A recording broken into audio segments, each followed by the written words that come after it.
पहले से ही विभा को कपड़े धोने का बड़ा शौक था। कभी नल के नीचे तो कभी तालाब के पास। अरे मेरी नीली वाली लुंगी नहीं दिख रही है। विभा की अम्मा, कहाँ रखी है लुंगी? अरे वो तो विभा ने परसों ही धोकर रखी थी आपकी अलमारी में, देखो वहीं होगी। वो ना मैंने आज धो दी, मुझे लगा कि गंदी हो गई होगी। अरे कैसे गंदी हो गई थी? उसे तो मैंने पहना भी नहीं। हे भगवान, इस लड़की के कपड़े धोने की आदत से परेशान हो गया हूँ मैं। जितना तो घर में राशन नहीं आता, उससे कहीं ज्यादा डिटर्जेंट पाउडर का खर्चा है। इसकी शादी करवा दो, शादी। जाए अपने घर में ही करे काम, फिर चाहे घर के कपड़े धोने हो या पूरे गांव के।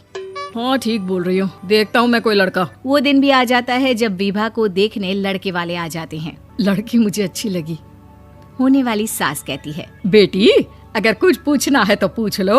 वैसे तो हमारी लड़की बहुत ही शर्मीली है, जो बोल दो वो मान लेती है, इसे क्या पूछना होगा। अरे कैसी बात कर रही हो माँ, मुझे इन लोगों के घर रहना है, सवाल तो कई है। हाँ हाँ बेटा, पूछ लो ना, क्या पूछना है। आप लोगों के घर कपड़े कौन धोता है? सास का मुंह बन जाता है। देखो, अगर तुम ये कहना चाहती हो कि तुम्हें कपड़े धोने नहीं आते तो सुन लो, कपड़े मैं ही धोती हूँ, लेकिन तुम्हारे आ जाने के बाद मैं रुमाल तक नहीं धोऊंगी। अरे चुप रहना भाग्यवान, बहू बेचारी घर आई नहीं, उसे डराना शुरू कर दिया। वो क्या है ना बिटिया, अभी तक तो ये कल्लू की माँ ही धोती थी, लेकिन अब तुम्हारे पापा तो दहेज में वॉशिंग मशीन देंगे ही।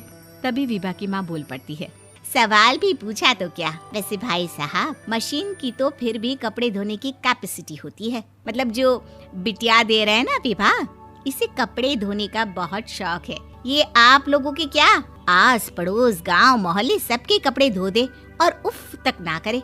बाहर देखा नहीं आपने कितने कपड़े सूख रहे हैं? सब हमारी बिटिया ने ही तो धोए हैं। बस भी करो ना माँ, शर्म आ रही इतनी तारीफ सुनकर। और तो और एक दाग निकाल कर दिखाओ तो मान जाऊं। हाँ अच्छा, माफ करना बेटा, मैंने गलत समझा।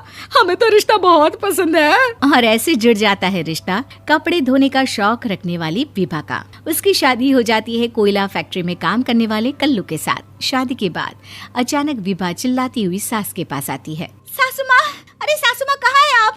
ये तो धोखा है, धोखा दिया आप लोगों ने मुझे। इसे ससुर के चक्कर के बारे में पता चल गया। अरे तो उसमें तुझे क्यों धोखा मिला है? अरे नल में पानी नहीं आता, कपड़े कैसे कब धुलेंगे? अच्छा, तू पानी नहीं आ रहा उसकी बात कर रही है। तो आपने क्या सोचा? कुछ नहीं। अच्छा, तेरी माँ ने कहा था कि कपड़े धोने का शौक है तुझे, याद आया मुझे। शौक बोलकर कपड़े धोने वाले मेरे जुनून को कम ना आके सासू माँ, कपड़ा धोना मेरा गुरूर है। तभी पति भी वहाँ आ जाता है। अभी मैंने इसे सनी देओल की फिल्म दिखाई है, उसी के डायलॉग मार रही है माँ। अच्छा सुन, साफ साफ बता रही हूँ, पानी सुबह 4 से 6 और शाम को 10 से 12 आता है, समझी? विभा टाइमिंग सुनकर हैरान हो जाती है। ये क्या भूतों का मोहल्ला है? सुबह 4 बजे उठकर कौन कपड़े धोता है? 4 बजे टंकी में पानी जाता है, फिर सारा दिन धोना ना, किसने मना किया? अरे कैसी बात कर रही हैं? 200 लीटर की टंकी में कितने कपड़े धो लूंगी मैं? सुबह ही उठ जाऊंगी मैं। अब क्या था, विभा सुबह 4 से लेकर रात के 12 बजे तक कपड़े ही धोती रहती। एक रोज सास पड़ोस से निकलकर कहीं जा रही होती है कि साथ वाली कहती है, हाँ कल्लू की माँ, जरा ये बताओ कि 2 साड़ी है, 2 ब्लाउज और एक पेटीकोट और एक नाड़े वाला लंबा कच्छा। हाँ तो? अरे तो क्या, कितना लोगी धुलाई ये बताओ। धोबन दिख रहे हैं हम क्या? हमारे पति सरकारी नौकरी से अभी रिटायर हुए हैं और बेटा सुपरवाइजर है कोयला फैक्ट्री में। धोबन समझ रखा है हमें? हाय रे कल्लू की अम्मा, माफ कर दो, वो तो मोहल्ले में यही सब बता रहे थे कि तुमने बहू को कपड़ा धुलवाने के काम में लगा दिया है। सास को पड़ोसन की बात सुनकर गुस्सा आ जाता है। वो घर पहुंचती है जहां घर के बाहर ही इतने सारे कपड़े सूख रहे होते हैं जितने कि किसी धोबन के घर पर। अरे ओ कल्लू की दुल्हन, बाहर निकल। माँ जी यहीं आ जाओ, बाथरूम में चादर धो रहे हैं हम। अरे अभी हम धोते हैं, तुमको बाहर निकलो। ये आस पड़ोस वाले बोल रहे हैं कि हम बहू से कपड़े धुलवा कर उसे कपड़ा धोने वाली बना दिए हैं। अरे छोड़ो ना माँ जी, किन लोगों की बातों में आती हो? आस पास के लोगों का तो काम ही होता है कि वो किसी तरह सास बहू को लड़ा दे। बहू सारे घर के कपड़े धोती है, ये क्या कम है? बोलिए। सास को भी लग जाता है कि वो बहू का ये सनकीपन नहीं छुड़वा सकती, इससे अच्छा है कि खुद ही चुप हो जाए। एक रोज सास और बहू मंदिर जाते हैं, जहाँ सास की साड़ी वहाँ खड़ी भीख मांगने वाली से मिलती है। माँ जी क्या बात है, आपकी साड़ी उस भिखारन से कितनी मिल रही है ना? हाँ हाँ, देखो तो दोनों की साड़ी मिल रही है। क्या बात है कल्लू की अम्मा, तुम खुद को तो अफसर की बीवी बताती हो और ऐसी सिंपल सी प्लेन साड़ी पहनकर घूमती हो। सिंपल और प्लेन नहीं है ये साड़ी। तो क्या सोने के धागे से फूल बने हैं? कुछ भी सासू माँ, कुछ भी। हाँ, बने थे इस साड़ी में सोने के धागे से फूल। मेरे पति लेकर आए थे मद्रास से स्पेशली मेरे लिए 10,000 की।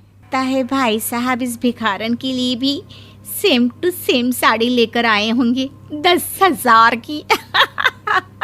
सास उस वक्त तो कुछ नहीं कहती, लेकिन बहू के साथ घर आती है और अलमारी से एल्बम निकाल कर लाती है। ये साड़ी देख रही है, ये वही साड़ी है जिसे मैंने अभी पहना था। इस साड़ी में ये जो चमकदार फूल दिख रहे हैं ना, ये सोने के धागों से काढ़े गए हैं। लेकिन तू लोकल वॉशिंग मशीन ब्रश से घिस घिस कर सारे फूलों को निकाल कर साड़ी प्लेन कर दी। मुझे माफ कर दीजिए सासू माँ। और तो और, जब मैंने तुझे तेरी गलती के लिए कुछ नहीं कहा, लेकिन तूने तो सबके सामने मेरा मजाक ही बना दिया। क्यों? बहू को समझ में आ जाता है कि अब से उसका कपड़े धोना बंद।